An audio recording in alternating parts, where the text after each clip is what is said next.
Hi, my name's Tio. And I'm Tom. And today we're talking about bottling up your emotions.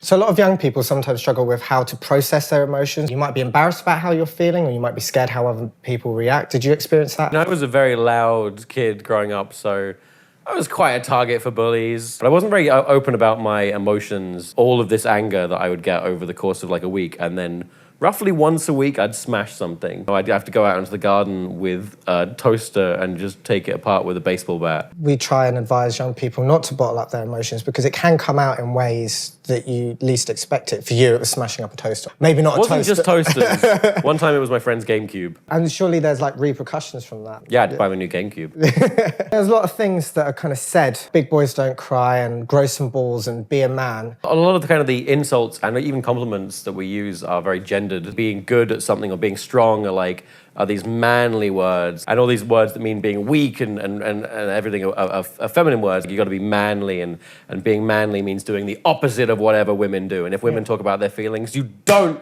talk about your feelings. And it's funny because girls are sort of victims to the same sort of bullying, but it's in the opposite direction. So it's like, oh, you're being over emotional. Oh, you're being touchy. You're being a drama queen. It just seems like everyone's getting picked on for sharing their emotions. Maybe some people are just super insecure and they don't want to talk about their feelings, so if anyone else does it, they just feel inclined to bully them. These bullies, when you get them alone, when they're not trying to prove themselves around their friends, that they're typically just normal people who also have feelings and complex emotions, but they're reinforcing this idea just because. So how did you go about overcoming the barrier? Treating everyone kind of the same, except in that everyone is a human and that you don't need to play characters around people. It definitely helped me to open up as a person and just accept who I am. And it scared a few people off, but I can live without them, to be honest.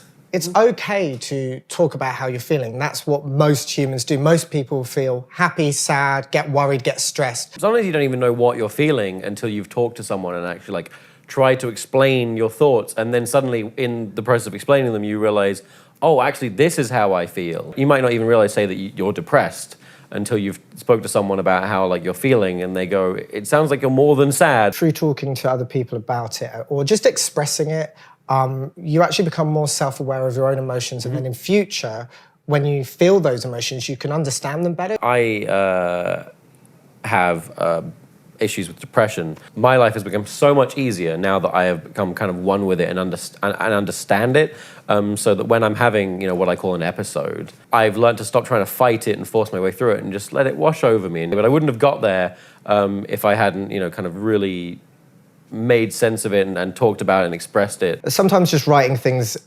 down, even if you can't bring yourself to talk to other people, once you get a piece of paper or you're at your computer, that really helps you organise the emotions in your head, and you don't have to show that to anyone. And sometimes you kind of have to express your emotions physically as well, and what kind of really helped was exercise, believe it or not, especially boxing. Just unleashing on a punching bag was just very cathartic. There are ways to sort of give yourself an emotional release, such as sports or boxing, or maybe listening to music. Somewhere down the line, you still need to talk to someone. And that can be a trusted adult, a friend, or you can always talk to Childline. The thing about bottling up emotions, though, is that sometimes you do get to this point where you're about to pop, you're about to explode.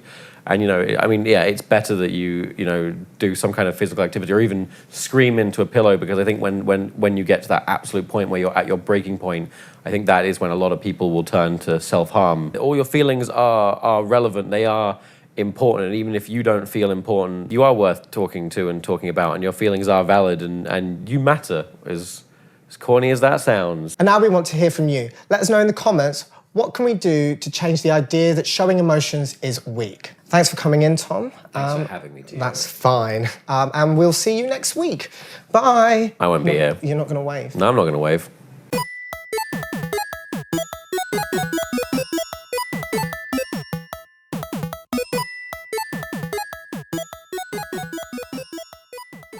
Stop it, bullies. Not having it. No.